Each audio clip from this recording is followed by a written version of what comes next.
बिस्मिल्लाहिर्रहमानिर्रहीम। अस्सलामुअलैकुम जी। तो मैं जाले जासूस इमरान सीरीज़ हिस्सा 2 की लास्ट एपिसोड लेके हाजिर हुई हूँ आपकी खिदमत में। तो जी शुरू करते हैं। बिस्मिल्लाहिर्रहमानिर्रहीम। चंद लम्हों बाद दूसरा आदमी भी इसी तरह बाहर आया और फिर फायरिंग के नतीजे में वो भी लाश की सूरत में ऊपर सतह पर तैरने लगा। उन चारों के अलावा एक पहले ही जख्मी हो चुका था।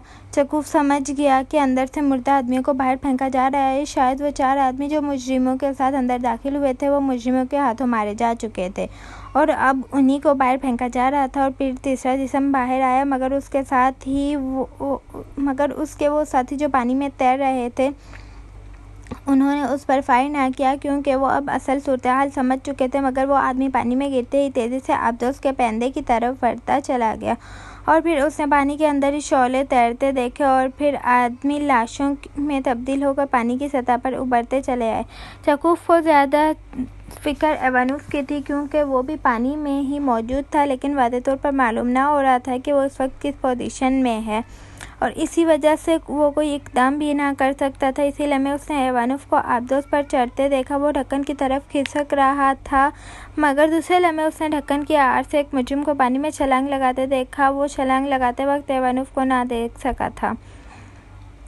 एवानूस ढक्कन के ऊपर पहुंच गया और उसने ढक्कन के अंदर झांका, मगर एन इसी लम्हे चकूफ एक बार फिर उछल पड़ा, क्योंकि उसने कंट्रोल पैनल में ज़िंदगी की लहर दौड़ती देखी और फिर उसने आबदोस को एक झटके से आगे बढ़ते देखा। एवानूस इतनी देर में ढक्कन के अंदर आधा उतर चुका था। चकूफ ने आबदोस के आगे बढ़ते ही फुर्ती से हाथ बढ़ाया और फिर उसने गैस अटैक का बटन ऑन कर दिया। जिस वक्त गैस अटैक हुआ, एवानूस आबदोस के अंदर दाखिल हो चुका था। चकूफ को खतरा था कि एवानूस भी गैस अटैक का शिकार हो गया होगा, लेकिन उसके सिवा कोई चारा ना था। वैसे भी एवानूस के लिए ये गैस अटैक सही साबित हो सकता था, क्योंकि अंदर मुजरिम मौजूद थे। अगर वो मफलूज ना होते तो वो यकीनन एवानूस को हलाक कर देते। चकूफ ने तेज़ी से कंट्रोल पैनल के मुख्तलिफ बटन दबाए और स्क्रीन पर अंदरूनी मंजर फोकस कर दिया और दूसरे लम्हे उसने तेज़ी से एवानूस को कंट्रोल पैनल की तरफ बढ़ते देखा, जबकि मुजरिम आबदोस के फर्श पर गिरे हुए थे। सिर्फ कंट्रोल पैनल के करीब मौजूद एक आदमी लड़खड़ा रहा था। यूँ लग रहा था जैसे वो अपने जहन पर काबू पाने की कोशिश में मसरूफ़ है। एवानूस ने झपट कर बैरूनी कंट्रोल वाला हैंडल ऑन कर दिया और फिर वो कंट्रोल पैनल की तरफ मुड़ा ही था कि अचानक लड़खड़ाता हुआ आदमी नीचे गिरा। उसका कद चूंकि खासा लंबा था, इसलिए गिरते हुए उसके हाथ एवानूस की टांगों पर पड़े और अचानक झटका लगने से एवानूस भी घिसटता हुआ नीचे फर्श पर जा गिरा और फिर एवानूस का जिस्म भी चंद लम्हों के लिए हरकत में आया, मगर फिर साकित हो गया। चकूफ समझ गया कि एवानूस ने सांस रोका हुआ था, लेकिन अचानक गिरने की वजह से वो बेइख्तियार सांस ले बैठा था, इसलिए वो भी गैस अटैक का शिकार हो गया था। अब चकूफ को कोई फिक्र ना थी, क्योंकि अब वो आबदोस को कंट्रोल करके वापस ला सकता था और उसने उस पर अमल दरामद शुरू करने से पहले स्क्रीन पर एक बार फिर बैरूनी मंजर उभारा, ताकि वो आबदोस को कंट्रोल करता हुआ सही मकाम पर ले आ सके। और उसके बाद उसने आबदोस की वापसी का सफ़र शुरू कर दिया।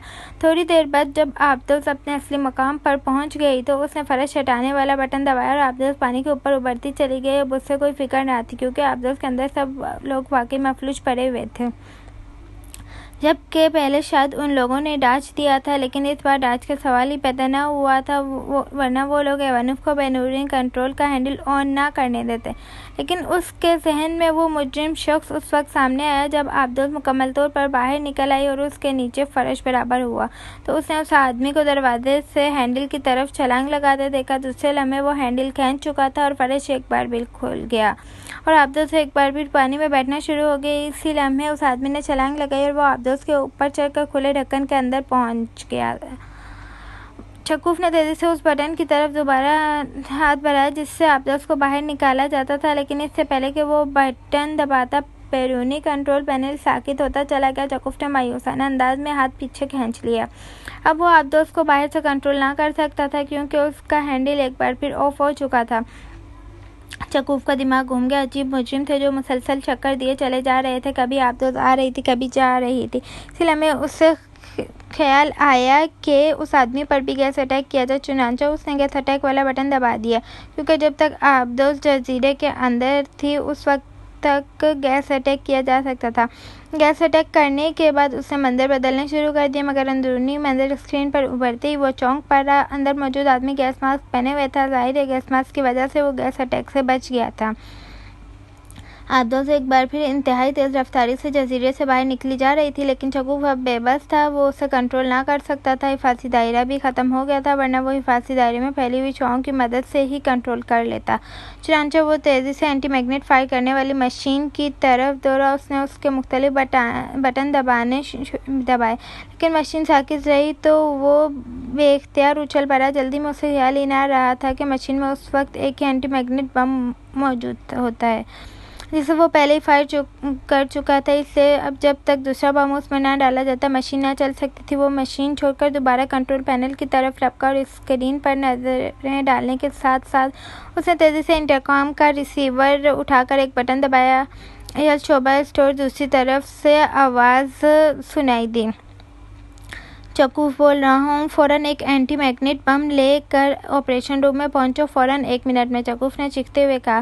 बेहतर जनाब, दूसरी तरफ से कहा गया और चकूफ ने रिसीवर क्रेडल पर फेंक दिया और बेचैनी से दरवाजे की तरफ देखने लगा। वो स्क्रीन पर भी नजरें डाल देता और फिर बेचैनी से दरवाजे की तरफ देखने लग जाता। आबदोज़ अब जजीरे से काफ़ी फासले पर पहुँच चुकी थी और मुसलसल दौड़ी चली जा रही थी, जबकि स्टोर से बम ना पहुँच रहा था। लम्हा ब लम्हा उसकी बेचैनी उरूज पर पहुँचती चली जा रही थी। चंद लम्हों बाद ही दरवाज़ा खुला और एक आदमी एक डब्बा उठाए हुए तेजी से अंदर दाखिल हुआ।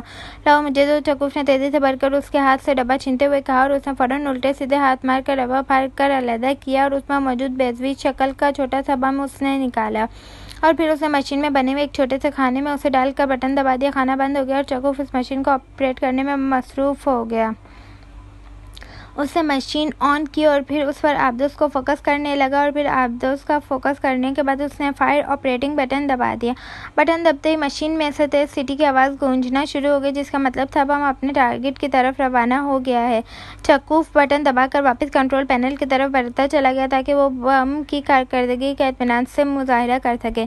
इमरान आबदोज़ दोहराए उसे जजीरे से बाहर निकाल लाया और अब वो उसे आगे बढ़ाए लिए जा रहा था, लेकिन इस बम का खतरा बहरहाल उसके ध्यान में मौजूद था जिसने पहले भी आबदोज़ को वापस खींच लिया था।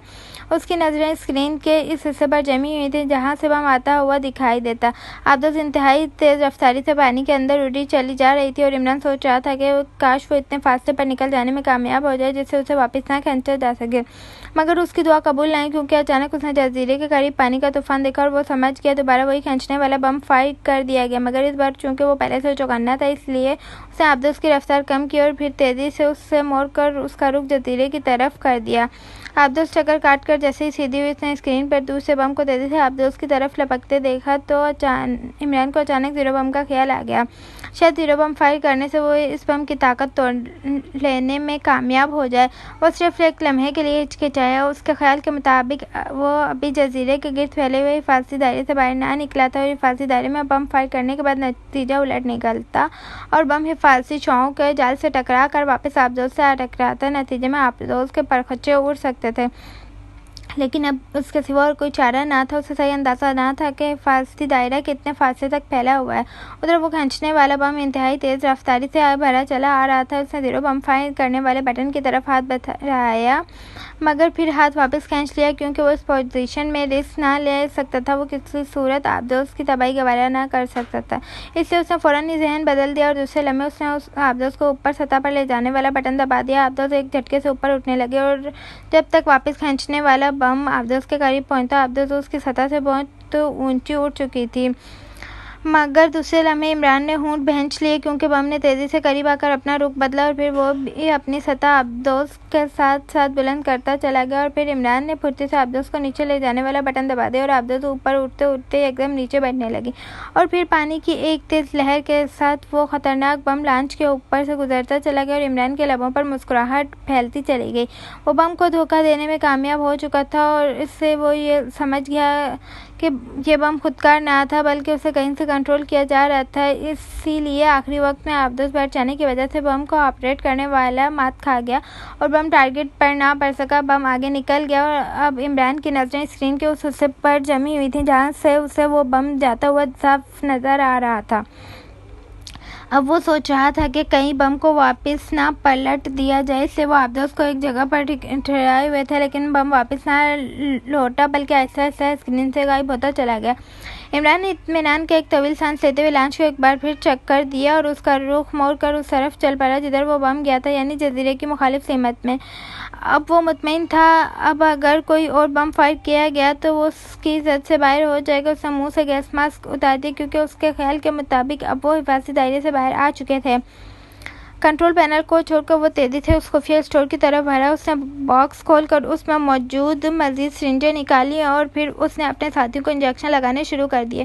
नीचे मौजूद साथियों को इंजेक्शन लगाने के बाद वो ऊपर आ गया। उसने आबदोस का ढक्कन बंद करके उसे लॉक किया और फिर ऊपर मौजूद 2 साथियों को इंजेक्शन लगाकर वो दोबारा नीचे आ गया। अब ये इत्तेफाक था कि सिर्फ एक सिरिंज बाकी रह गई थी। बॉक्स में और कोई सिरिंज मौजूद न थी। इमरान ने एक तवील सांस लेते हुए आखिरी सिरिंज एवानोव के बाजू में इंजेक्ट कर दी और फिर कंट्रोल पैनल पर खड़ा हो गया। चंद लम्हों बाद उसके साथी हरकत में आ गए और फिर आहिस्ता आहिस्ता सब ठीक होते चले गए। इमरान साहब, ये चूहे बिल्ली वाला खेल कब ख़त्म होगा? होश में आते ही सफदर ने बुरा सा मुँह बनाते हुए कहा। क्यों लुत्फ़ नहीं आ रहा इस खेल में? ऐसे ही हम खेल खेलते रहे तो एक रोज़ वर्ल्ड चैम्पियन कहलाएंगे।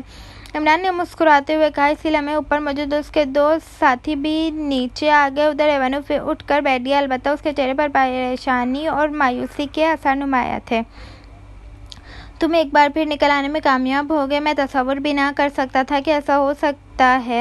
एवानोव ने बड़े मायूसाना लहजे में कहा। तुम्हारी मोहब्बत हमें बार बार वापस खींच लेती थी, लेकिन इस बार हमने तुम्हें ही साथ रख लिया ताकि वापस ना जाना पड़े। इमरान ने मुस्कुराते हुए जवाब दिया। मगर एंटी मैग्नेट बम अभी तक फायर ना हुआ, वो अहमक चकूफ आखिर क्या कर रहा है? एवानोव ने बड़बड़ाते हुए कहा। वो अगर चकोर है तो फिर चांद के गिर्द चक्कर लगा रहा होगा। इमरान ने कहा। चकोर नहीं, चकूफ, अहमक चकूफ। काश 1130 जिंदा होता है, एवानोव ने होंठ भींचते हुए कहा। वो जिंदा होता तो क्या कर लेता? ज़्यादा से ज़्यादा हिफाजती दायरा ख़त्म कर देता ताकि हमें आने जाने में आसानी रहती। इमरान ने मुस्कुराते हुए कहा। काश हिफाजती दायरा हमें ख़त्म ना करना पड़ता, फिर मैं देखता कि तुम कैसे निकल सकते थे। एवानोव ने बड़े मायूसाना लहजे में सर हिलाते हुए कहा और इमरान बुरी तरह चौंक पड़ा। क्या कह रहे हो तुम? हिफाजती दायरा ख़त्म हो गया? मगर कैसे? इमरान ने हैरत भरे लहजे में कहा। एंटी मैग्नेट बम फायर करने के लिए हिफाजती दायरा ख़त्म करना पड़ता है, वरना वो हिफाजती शॉकों की वजह से आगे नहीं बढ़ सकता। एवानोव ने उसे यूँ समझाते हुए कहा जैसे स्कूल टीचर कन-दहन बच्चे को समझाया करते हैं। ओह, मेरा भी दिमाग ख़राब हो गया। इस खींचने वाले बम के आबदोस तक पहुँचने का मतलब यही है कि हिफाजती दायरे का वजूद ख़त्म हो चुका है। इमरान ने अपने माथे पर हाथ मारते हुए कहा। मम, मगर तुम क्या करना चाहते हो? सुनो, मेरे साथ सौदा कर लो। तुम आबदोस समेत वापस जजीरे पर चलो, मैं तुम्हें खुफिया तौर पर वहाँ से फरार करा दूँगा। एवानोव ने चौंकते हुए कहा। मैं जजीरे पर मौजूद मसनूई इंसान बनाने वाला कारखाना तबाह करना चाहता हूँ। बोलो, सौदा करते हैं। कारखाना तबाह करने में मेरी मदद करो, मैं तुम्हारी जान बख्शी कर दूँगा। इमरान ने बड़े संजीदा लहजे में कहा। ओह अहमक आदमी, क्या बात कर रहे हो? तुम्हारा दिमाग तो नहीं ख़राब हो गया? इतना बड़ा कारखाना कैसे तबाह हो सकता है? इसका निज़ाम तो ऐसा है कि उसे किसी सूरत भी तबाह नहीं किया जा सकता। हत्ता कि जजीरे पर रहने वाला कोई आदमी भी उसे तबाह करना चाहे तो ऐसा नहीं कर सकता। इवानोव ने बड़े संजीदा लहजे में जवाब देते हुए कहा। और अगर जजीरा ही उड़ा दिया जाए तो? इमरान ने सर्द लहजे में कहा और इवानोव अचानक उछल कर खड़ा हो गया। उसकी आंखें फटने के करीब हो गई थी। क्या कह रहे हो? जजीरा तबाह हो जाए? ये कैसे हो सकता है? जजीरा कैसे तबाह हो सकता है? इवानोव के लहजे में शदीद हैरत थी। तो फिर देखो कैसे तबाह होता है। तुम्हें इस तमाशे के लिए टिकट भी ना खरीदना पड़ेगा। इमरान ने जवाब दिया। मगर दूसरे लम्हे वो तेज़ी से एक तरफ हटता चला गया क्योंकि इवानोव ने अचानक उस पर छलांग लगा दी थी। लेकिन इमरान शायद पहले ही उससे इस इक़दाम की तवक्को रखता था क्योंकि इवानोव के छलांग लगाते ही वो तेज़ी से न सिर्फ एक तरफ हटा बल्कि उसकी लात नीम दायरे की सूरत में घूमती हुई इवानोव के पहलू में पड़ी और इवानोव बुरी तरह चीखता हुआ आबदोस की दीवार से टकराकर नीचे जा गिरा। उसके हाथ पैर बांध दो तनवीर, अगर ये शरारत करे तो बेशक तोड़ देना। अचानक इमरान ने एक तरफ खड़े हुए तनवीर से मुखातिब होकर कहा। और तनवीर तो न जाने कब से ऐसे मौके की तलाश में था। वो किसी भूखे उकाब की तरह इवानोव पर टूट पड़ा। उसने उठते ही इवानोव पर छलांग लगाई। मगर इवानोव भी लड़ाई बड़ाई के फन में ताक मालूम होता था। वो शाम की थी, तेजी से एक तरफ हटता गया और तनवीर ने बड़ी मुश्किल से दोनों हाथ आगे करके अपने चेहरे को दीवार से टकराने से बचाया। इसी लम्हे इवानोव ने उछलकर पूरी कुव्वत से तनवीर के पहलू में टक्कर मारी और तनवीर उछलकर कंट्रोल पैनल पर खड़े हुए इमरान से आ टकराया। बस इसी बढ़ते पर जोलिया का स्वयंवर जीतने चले थे। इमरान ने उसे वापस धकेलते हुए कहा और उसकी बात पर सुनकर बाकी सब साथी बेख्तियार हंस पड़े और फिर तनवीर का जिस्म यूं तड़पा जैसे उसे हजारों वोल्टेज का बरकी करंट लग गया हो। वो पुश्त के बल फर्श पर गिरा और दूसरे लम्हे वनुफ उसकी टांगों पर उठता हुआ अब्दोस की छत की तरफ उठा और फिर इससे पहले कि वो फर्श पर गिरता तनवीर ने इंतहाई फुर्ती से अपने दोनों घुटने ऊपर उठा दिए। उसका ख्याल था कि वो गिरते हुए वनुफ के पेट में दोनों घुटने मार कर उसे बेबस कर देगा, मगर एवानुफ ने नीचे गिरते ही अपने जिस्म को झकोला दिया और दूसरे लम्हे उसके पैर नीचे गिरे हुए तनवीर के घुटनों पर पड़े और साथ ही उसने कमान की तरह झुककर पूरी कुव्वत से तनवीर के सर पर टक्कर मार दी और तनवीर पानी से निकली हुई मछली की तरह तड़पने लगा।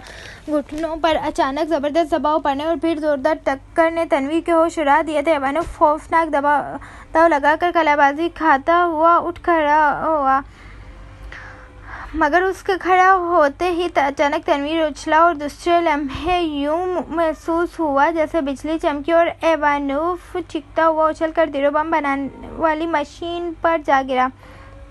तनवीर ने लेटे लेटे ही जंप मार कर दोनों टांगें उसके पेट में मार दी थी। यार अब ख़त्म भी करो, हमें बहुत से काम करने, इमरान ने बुरा सा मुँह बनाते हुए कहा और तनवीर ने उछलकर एवानुफ का बाजू पकड़कर उसे घसीट लिया और एवानुफ ने तेजी से मुड़कर दूसरे हाथ का पंच मारना चाहा, मगर तनवीर अब गुस्से की इंतहा पर पहुंच चुका था। उसने तेजी से अपने जिस्म को सकोड़ा और बिजली की सी तेजी से उसने दूसरे हाथ से उसका दूसरा हाथ पकड़ा और फिर पलक झपकने में उसने अपने दोनों हाथों को इकट्ठी कर दी थी और एवानुफ के हलक से कर्बनाक चीख निकलती चली गई। उसके दोनों बाजुओं की हड्डियां टूटने के कड़ाके की पूरी आबदोज में गूंज उठे थे और तनवीर ने झटका देकर उसे फर्श पर फेंका और दूसरे लम्हे वो दोनों पैर मिलाकर उछला और उसके दोनों पैर नीचे पड़े हुए एवानुफ की दोनों पुंडलियों पर पूरी कुव्वत से पड़े और एवानुफ इस बुरी तरह चीखा जैसे चीख के साथ ही उसकी रूह भी उसके जिस्म से निकल रही हो। एवानुफ की दोनों पुंडलियां भी टूट चुकी थी और फिर वो चंद लम्हे तड़पने के बाद साकित हो गया। उठ जाओ, मेरे ख्याल में अब तुम्हारी किसी हद तक तसल्ली हो गई होगी, इमरान ने मुस्कुराते हुए कहा और तनवीर भी खिलाफ तवक्को मुस्कुरा दिया। तनवीर के चेहरे पर अब इत्मीनान के आसार उभर आए थे, जैसे ये जिस्मानी जंग लड़कर उसे एवानुफ जैसे आदमी को जहर करके उसकी नफसियाती तस्कीन हो गई हो। अब क्या प्रोग्राम है इमरान साहब? मेरे ख्याल में तो आप दोस्त को आपने रोक रखा है। अचानक सफदर ने इमरान से मुखातिब होकर पूछा, प्रोग्राम क्या होना है? तुम्हें याद है कि आज सारा दिन से हमने खाना नहीं खाया, अब मुझे बहुत भूख लग रही है, इसलिए जजीरे पर चलते हैं और इत्मीनान से खाना खाते हैं, फिर प्रोग्राम सोचेंगे। इमरान ने मुस्कुराते हुए जवाब दिया और फिर कंट्रोल पैनल की तरफ मुड़ गया। दूसरे लम्हे आबदोस एक झटके से आगे बढ़ी और फिर तेजी से दौड़ते हुए जजीरे की तरफ बढ़ती चली गई। क्या आप वाकई वापस जजीरे पर जा रहे हैं? सफदर ने उलझे हुए लहजे में कहा। तो और क्या मैं मजाक कर रहा हूँ? तुम्हें पता है कि मैं भूख के वक्त में मजाक करने की भी हिम्मत नहीं करता, इमरान ने सर हिलाते हुए कहा और सफदर खामोश हो गया। जाहिर है इमरान से उसकी मर्जी के बगैर कुछ नहीं उगलवाया जा सकता था। अब्दुल पूरी रफ्तार से जजीरे की तरफ वापस भागी चली जा रही थी। चक्कूफ कंट्रोल पैनल पर खड़ा एंटी मैग्नेट बम को तेजी से आबदोस की तरफ बढ़ता हुआ देख रहा था। फिर अचानक उसने आबदोस को पानी की सतह की तरफ बुलंद होते देखा तो उसने चौंक कर पैनल पर बने हुए चक्कर को घुमाया और बम भी तेजी से ऊपर की तरफ उठने लगा। मगर दूसरे लम्हे वो चौंक पड़ा जब उसने आबदोस को एक झटके से नीचे बैठते देखा। उस वक्त बम आबदोस के इतने करीब पहुंच चुका था कि जब तक चक्कूफ से झुका था बम आबदोस के ऊपर से गुजरता हुआ आगे बढ़ता चला गया और चक्कूफ ने बेखतर अपना सर पीट लिया। आबदोस इस बम की जद में आते आते बच निकली थी। अब उस बम को वापस ना मोड़ा जा सकता था और न ही उसे रोका जा सकता था।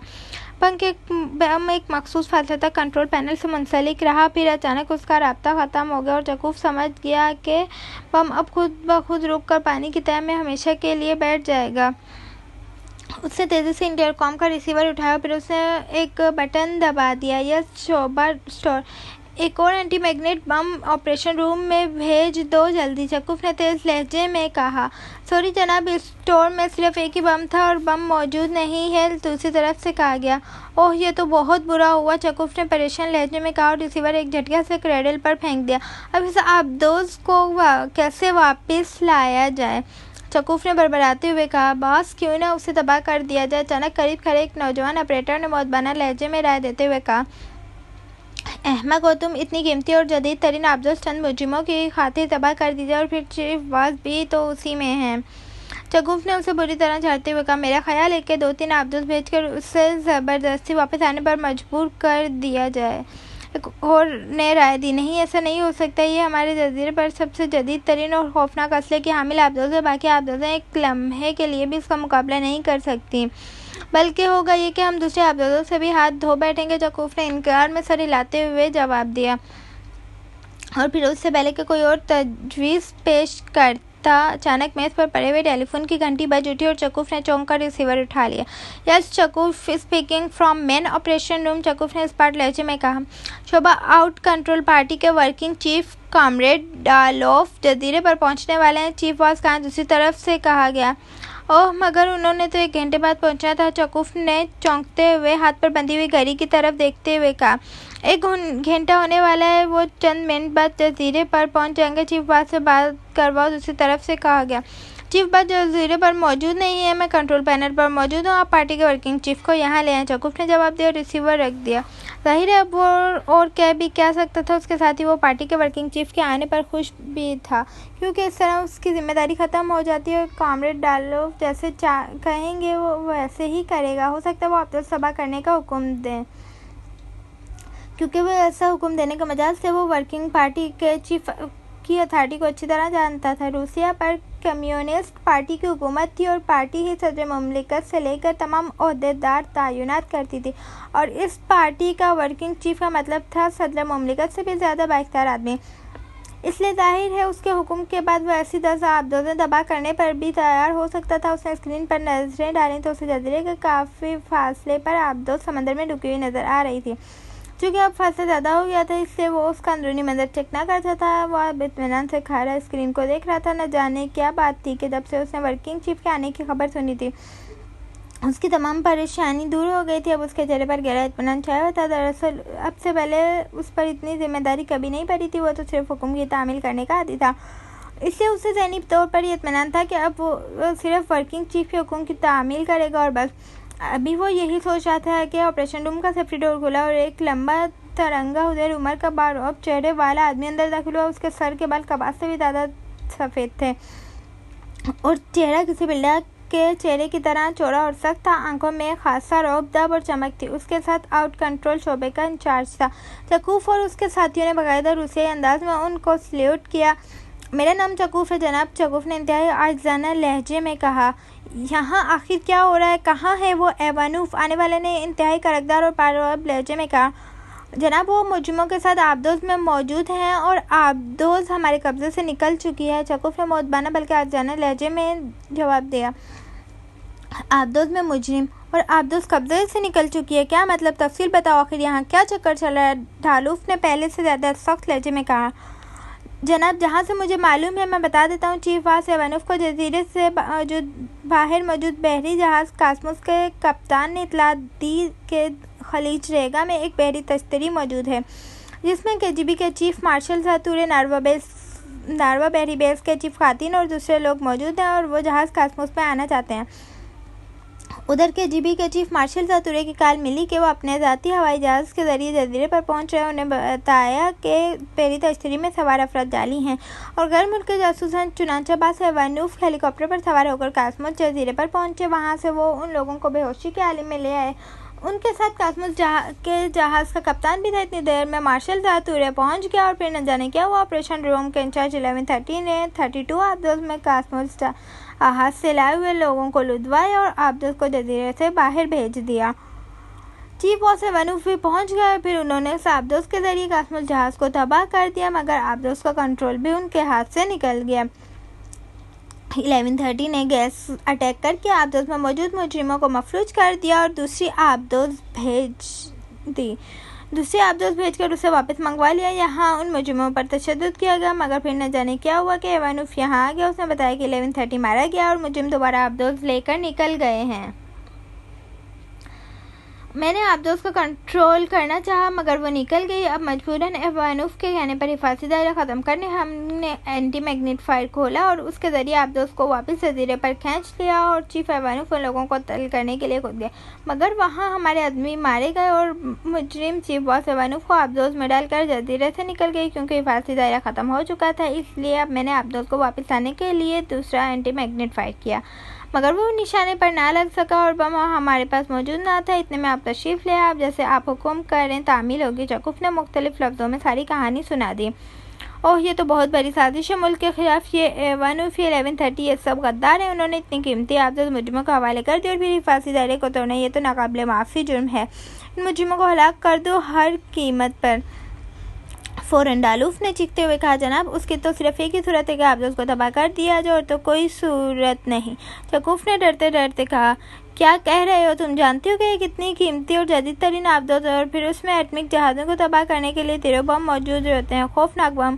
तुम क्या कह रहे हो? कोई और तरकीब करो कि आबदत भी बचे और मुजरिम भी ख़त्म हो जाए। डालूफ ने गुस्से से चीखते हुए कहा, मगर जनाब। चकूफ ने कुछ कहना चाहा मगर दूसरे लम्हे वो चौंक पड़ा। जनाब आबदत वापस जजीरे की तरफ आ रही है जनाब, वो खुद ही आ रही है। चकूफ ने खुशी से चीखते हुए कहा, oh very good very good. उसे आते ही संभालो और मुजरिमों को एक लम्हा ज़ाया किया बगैर गोली मार दो। डालूफ ने चौंकते हुए कहा, मेरा ख्याल है चीफ बॉस एवानूफ ने मुजरिमों पर काबू पा लिया है और अब वो आबदोस को वापस ले आ रहे हैं। चकूफ ने ख्याल जाहिर करते हुए कहा, ऐसे ही होगा वरना आबदोस जजीरे की तरफ क्यों आती, मगर एवानूफ को बहरहाल अपने जराइम की सजा भुगतनी ही पड़ेगी। डालूफ ने फैसलाकुन लहजे में कहा और फिर उन सब की नजरें स्क्रीन पर जमी रहीं। वो आबदोस खासी तेज रफ्तारी से जजीरे की तरफ बढ़ते देख रहे थे और जैसे जैसे वो जजीरे की तरफ भर ही चली आ रही थी, उनके चेहरों पर इत्मीनान के तासुरात उभरते चले आ रहे थे। एवानूफ ने से बात हो सकती है? अचानक डालूफ ने पूछा। जी हाँ जनाब, लाइन थोड़ा सा और नज़दीक आ जाए तो राब्ता कायम हो जाएगा, चकूफ ने कहा और फिर उसने राब्ते के लिए मुख्तलिफ बटन दबाने शुरू कर दिए। Hello hello, Chakuf speaking, chief boss over. अचानक चकूफ ने एक माइक पर बोलते हुए तेज लहजे में कहा, यस ओवर। दूसरी तरफ से एवानूफ की आवाज़ सुनाई दी, पार्टी वर्किंग चीफ जनाब कॉमरेड डालूफ इस वक्त ऑपरेशन रूम में मौजूद है, उनसे बात करें ओवर। चकूफ ने तेज लहजे में कहा और माइक डालूफ की तरफ बढ़ा दिया। हेलो एवानूफ, मैं डालूफ बोल रहा हूँ, ये तुमने क्या चक्कर चला रखा ओवर? डालूफ ने डांटते हुए कहा, चक्कर पर ही तो सारी दुनिया कायम है मिस्टर चक्रोफ, ओवर। अचानक दूसरी तरफ से एक अजनबी आवाज़ सुनाई दी और डालूफ उछल पड़ा। कौन हो तुम, कौन हो ओवर? डालूफ ने चीखते हुए कहा, मैं मौत का पैगंबर मतकूफ हूँ। तुम्हारा एवानूफ मेरे कदमों में पड़ा है और खाना खाने के लिए जजीरे पर आ रहा हूँ। हम सबको बड़ी भूख लगती है और जानते हो कि मतकूफ का खाना क्या हो सकता है ओवर। दूसरी तरफ से कहा गया, बंद करो ये बकवास, डालूफ ने चीख कर कहा और माइक को हाथ से छोड़ दिया और माइक पैनल के साथ एक झटके से वापस मुंसलिक हो गया। उस आबदोस को उड़ा डालो, मुजरिमों को किसी सूरत भी जजीरे पर मत आने दो, उड़ा डालो, जिस तरह भी हो सके उड़ा डालो। डालूफ ने चीखते हुए कहा, उड़ा डालें जनाब। चकूफ ने सहमे हुए लहजे में कहा, हाँ उड़ा डालो, मैं कह रहा हूँ उड़ा डालो, मैं हुक्म देता हूँ। डालूफ ने चीखते हुए कहा और चकूफ सर हिलाते हुए तेजी से कोने में लगी हुई एक मशीन की तरफ दौड़ता चला गया। आबदोस अब जजीरे से थोड़े फासले पर पहुँच गई थी। इमरान लॉन्च को तेजी से जजीरे की तरफ भगाए लिए चले जा रहा था। उसके चेहरे पर गहरा इत्मीनान था। अब तक उसे खतरा था तो सिर्फ इस हिफाजती दायरे का, लेकिन अब वो खतरा दूर हो चुका था, इससे वो मुतमईन था। अभी वो जजीरे से थोड़ी ही दूर था कि अचानक कंट्रोल पैनल के कोने में नस्ब ट्रांसमीटर में से सिटी की आवाज़ गूंज उठी। इमरान ने चौंक कर उसका बटन ऑन कर दिया। Hello hello, Chakuf speaking, chief boss over. Yes over. Imran ने एवानूफ के लहजे में बात करते हुए कहा, पार्टी वर्किंग चीफ जनाब कॉमरेड डालूफ इस वक्त ऑपरेशन रूम में मौजूद है, उससे बात करें। दूसरी तरफ से कहा गया, हेलो एवानूफ, मैं डालूफ बोल रहा हूँ, ये तुमने क्या चक्कर चला रखा है? चंद लम्हों बाद एक कड़कदार और रौबदार आवाज़ सुनाई दी, चक्कर पर ही तो सारी दुनिया कायम है मिस्टर चक्रोफ, ओवर। इमरान ने इस बार असल लहजे में बात करते हुए कहा। अब तो सब जजीरे करीब पहुंच चुकी थी। इमरान जिस कदर फासला चाहता था, इतना फासले पर पहुंचने के बाद उसने आबदोस का इंजन बंद कर दिया और आबदोस आहिस्ता आहिस्ता रुकती चली गई। कौन हो तुम, कौन हो ओवर? इमरान के असल लहजे में बोलते ही दूसरी तरफ से बोलने वाले ने बौखलाए हुए लहजे में चीखते हुए कहा, मैं मौत का पैगंबर मतकूफ हूँ। तुम्हारे एवानूफ मेरे कदमों में पड़ा हुआ और मैं खाना खाने जल्दी पर आ रहा हूँ। हम सबको बड़ी भूख लगती है और जानते हो कि मतकूफ का खाना क्या होता है ओवर। इमरान ने मुस्कुराते हुए कहा, बंद करो इस बकवास को। दूसरी तरफ से डालूफ ने चीखते हुए कहा और उसके साथ ही राब्ता खत्म हो गया। इमरान ने भी मुस्कुराते हुए ट्रांसमीटर का बटन ऑफ कर दिया और फिर वह तेजी से जीरो बम वाली मशीन की तरफ बढ़ता चला गया। उसने तेजी से उसका बटन दबाया और सिलेंडर को बाहर निकाल लिया। सफदर, एक डब्बा खोल कर मुझे बम दो, बाकी सारे डब्बे उठाकर यहाँ मशीन के पास रख दो, जल्दी करो, इमरान ने तेज लहजे में कहा। और सफदर ने फुर्ती से खाने में पड़ा हुआ एक डब्बा खोला और उसमें से एक बेलवी सा बम निकालकर इमरान को दे दिया। इमरान ने वो बम सिलेंडर में डाला और फिर सिलेंडर को वापस उसकी जगह पर दबाकर बटन दबा दिया। सिलेंडर अपनी जगह पर फिट हो गया और इमरान ने मशीन का बटन ऑन किया और फिर तेजी से कंट्रोल पैनल पर आ गया। उसने कंट्रोल पैनल के बटनों की तरफ हाथ बढ़ाया ही था कि अचानक वो स्क्रीन पर जजीरे की तरफ से एक शोले को चमकते हुए देखकर चौंक पड़ा। शोला चमकती वहाँ पानी में ज़बरदस्त तूफान पैदा हुआ और इमरान ने इंतहाई तेज़ी से आबदोस को नीचे ले जाने वाला बटन दबा दिया और आबदोस एक झटके से नीचे बैठती चली गई और इसी लम्हे दो रोशन लकीरें आबदोस के ऊपर से होती हुई आगे बढ़ती चली गईं। अगर इमरान को एक लम्हे की भी देर हो जाती तो यकीनन ये लकीरें आबदोस से टकरा जाती और इसी लम्हे इमरान ने जीरो बम का कंट्रोलिंग बटन ऑन किया, फिर उसका ऑपरेटिंग बटन पुश किया। आबदोस को एक ज़ोरदार झटका लगा और इमरान ने एक बार फिर बटन पुश कर दिया। आबदोस को दूसरा झटका लगा, फिर इमरान इसी तरह बटन पुश करता चला गया। उसने एक लम्हे से भी कम अरसे में सिलेंडर में मौजूद चारों जीरो बम फायर कर दिए। सिलेंडर खोलकर उसमें 4 और बम डालो, जल्दी करो, इमरान ने चीखते हुए कहा। इसी लम्हे उसने स्क्रीन पर तेज रोशनी फैलती देगी। एक के बाद दिख रहे चारों बम जजीरे से टकरा चुके थे। इसी लम्हे आबदोस पानी में पटखनियाँ खाती चली गई और इमरान और उसके साथियों को यूं महसूस हुआ जैसे उन्होंने घूमते हुए लट्टू पर सवारी कर ली हो। और फिर आबदोस में चीखें बुलंद हुई और फिर जब आबदोस साकित हुई तो इमरान एक बार फिर तेजी से उठा। वो एक दीवार से टकरा कर नीचे गिरा था जबकि कई साथी जख्मी हो गए थे क्योंकि वो मशीनों से टकरा गए थे। आबदोस अब सीधी हो चुकी थी। इमरान ने स्क्रीन पर नजर डाली तो उससे सामने हर तरफ आग पानी पर फैली हुई नजर आई। खौफनाक जीरो बमों ने अपना काम दिखा दिया था मगर इमरान अभी मुतमईन न था। उसने इंतहाई तेजी से खुले हुए सिलेंडर में 4 और बम डाले और फिर सिलेंडर सेट करके उसे कंट्रोल पैनल पर उसका बटन दबाना शुरू कर दिया। एक बार फिर स्क्रीन पर तेज रोशनी फैलती चली गई और इमरान ने इस बार आबदोस को तेजी से वापस मोड़ा और उसे पूरी रफ्तार से जजीरे के मुखालिफ सिमत में भगाना शुरू कर दिया। वो जानता था कि पहले भी जीरो बमों के धमाकों की वजह से पानी में जबरदस्त तूफान उभरा था जिसकी वजह से आबदोस कलाबाजियां खा गई थी। आबदोस को एक बार फिर जोरदार झटके लगे मगर ये झटके ज़्यादा शदीद ना थे। इमरान ने आबदोस को रोक कर उसे वापस मोड़ा और फिर उसने उसका इंजन बंद किया और तेजी से सिलेंडर की तरफ मुड़ा। सिलेंडर भर दिया गया है, इमरान साहब आप फायर करें, ये आखिरी बम है। कैप्टन शकील की आवाज़ सुनाई दी जिसने जख्मी होने के बावजूद सिलेंडर भर दिया था। इमरान ने आबदोस को एक बार फिर जजीरे की तरफ भगाना शुरू कर दिया और फिर एक मखसूस फासले पर आबदोस रोक कर उसने जीरो बम फायर करने शुरू कर दिए। स्क्रीन पर बिजलियां चमकी और इमरान ने आबदोस को आखिरी बम फायर करते ही तेजी से वापस मोड़कर मुखालिफ सिमत में भगा दिया। इमरान 12 जीरो बम फायर कर चुका था। जब आबदोस एक बार फिर झटके लगने शुरू हुए तो उसने रफ्तार कम कर दी और आबदोस को मोड़कर रोक लिया। अब इमरान की नजरें स्क्रीन पर जमी हुई थी। वो अब जीरो बमों की दवाई का नतीजा देखना चाहता था। स्क्रीन पर आग का एक मीनारा सा आसमान तक जाता दिखाई दे रहा था। इमरान के साथी भी अपने सरों पर हाथ रखे इमरान के पीछे स्क्रीन पर नजरें जमाए हुए थे। आग का मीनारा आहिस्ता आहिस्ता बढ़ता चला जा रहा था और फिर थोड़ी देर बाद जब आग पानी की सतह पर फैली तो इमरान और उसके साथी ये देखकर खुशी से उछल पड़े कि जजीरे का एक बहुत बड़ा हिस्सा गायब हो चुका था। इसी लम्हे इमरान की नजरें स्क्रीन पर फैली हुई आग में तैरते हुए मलबे पर पड़ी। इस मलबे में पत्थरों के साथ साथ जलते हुए मशीनी पुर्जे शामिल थे और फिर जैसे ही उन्होंने चंद लाशों को पानी में तैरते हुए देखा तो वो चौंक पड़े। ये लाशें नंगे इंसानों की थी, बिल्कुल रंग धरंग, और उनमें आग लगी थी। वो इस तरह जल रहे थे जैसे गोश्त पोस्ट की बजाय प्लास्टिक के बने हुए हों। और चंद लम्हों बाद जब उसमें से मशीनी पुर्जे आग में बिखरते चले गए तो इमरान का चेहरा मुसरत से खिल उठा। वो समझ गया कि ये मसनूई इंसान है जो कारखाने में बनाए जा रहे थे और उनका इस मलबे में शामिल होने से साफ जाहिर था कि वो अपने मिशन में कामयाब हो गए हैं। जीरो बमों ने इस खौफनाक कारखाने को तबाह बर्बाद कर दिया था। इस कारखाने को जिसे तबाह करना रूसिया वालों ने नामुमकिन बना दिया था, जिसके जरिए पाक एशिया को वो तबाह करना चाहते थे। इमरान और उसके साथियों ने अपनी जानों पर खेल कर इस कारखाने को आखिरकार तबाह कर ही दिया था। अब वहाँ रुकना फजूल था, इसलिए इमरान ने तेजी से आबदोस को वापस मोड़ा और फिर उससे पूरी रफ्तार से भगाता चला गया। कारखाना तो तबाह हो गया इमरान साहब, लेकिन अब हमें वापस कौन जाने देगा? सफदर ने परेशान से लहजे में कहा। इसका इंतज़ाम कुदरत ने खुद ही कर दिया है। वो हम जैसे लाडलों को तकलीफ़ नहीं देना चाहती। इस कदर जदीद आबदोस हमारे कब्ज़े में, जिसमें हर किस्म के असलहे के ढेर मौजूद हैं। न सिर्फ पेट्रोल टैंक आधा भरा हुआ है, बल्कि 2 बड़ी बड़ी फाजिल टैंकियाँ भी पेट्रोल से भरी हुई हैं। अब हमें कौन रोक सकता है? इमरान ने मुस्कुराते हुए कहा। ये बात नहीं इमरान साहब, इतने बड़े कारखाने की तबाही के बाद तो रोसियाई पूरी बहरी फौज हरकत में आ जाएगी, साथ ही फिजाइया भी उनकी मदद करे। ऐसी सूरत में आप कैसे उनका मुकाबला कर सकते? कैप्टन शकील ने जवाब देते हुए कहा।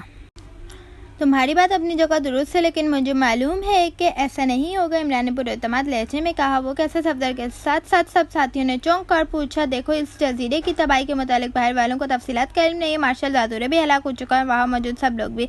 एवानुफ हमारे पास बेहोश पड़ा हुआ है, इसलिए जब तक वो तहकीकात करेंगे उन्हें पता चलेगा कि हमने उसे तबाह किया। हम खलीज रेगा से शुमाल मशरक में सफ़र करते हुए शोगरान के जुनूब मगरब समंदर में दाखिल हो जाएंगे, और एक बार हम शोगरान की सरहद में दाखिल हो गए तो फिर रूसियाई हुकूमत हमारा कुछ ना बिगाड़ सकेगी। इमरान ने तफसील बताते हुए कहा। उसकी दलील इतनी माकूल थी कि सबके चेहरे बेख्तियार खिल उठे। अब उन्हें पहली बार इस मिशन की कामयाबी की खुशी हो रही थी, वरना अब तक तो वो वापसी के मुतालिक सोच सोच कर परेशान हो रहे थे। इस एवानुफ को कहाँ उठाए फिरेंगे? उसे क्यों ना बाहर फेंक दें? सफदर ने दूसरे मौजू पर बात करते हुए कहा। तो तुम्हारा क्या ख्याल है? शोगरान वाले हमारे बयान पर फ़ौरन यकीन कर लेंगे। भाई ये एवानुफ ही तो उन्हें यकीन दिलाएगा। इमरान ने सर हिलाते हुए कहा। मगर शोगरान सेक्रेट सर्विस के चीफ तो आपको जानते हैं, सफदर ने कहा। उस तक बात पहुंचेगी तो उसे पता चलेगा, और उस तक बात पहुंचाने के लिए हम एवानुफ को इस्तेमाल करेंगे। शोगरान के नारवा बहरी बेस और इस जजीरे के मुतालिक तफसीली मालूमात इंतहाई कीमती तोहफा साबित होंगी। इमरान ने जवाब दिया। उन सब ने बड़े मुतमईन अंदाज में सर हिला दिया, जबकि इमरान कंट्रोल पैनल सफदर के हवाले करके खुद एक दीवार के साथ पुश लगा कर बैठ गया। तुम्हें कैसे मालूम हुआ कि शोगरान का समंदर यहाँ से नज़दीक है? तनवीर ने कुछ सोचते हुए कहा। मेरा जोग्राफिया का उस्ताद बड़ा सख्त था, इतने डरने मारता था कि जोग्राफिया ज़बरदस्ती हमारे जहनों में घुसने पर मजबूर हो जाता था। इमरान ने मुस्कुराते हुए कहा, और वो सभी बेख्तियार मुस्कुरा दिए। जी तो ये नावल ख़त्म हो चुका है। इंशाल्लाह हम जल्द नए नावल के साथ हाजिर होंगे। अल्लाह हाफिज़।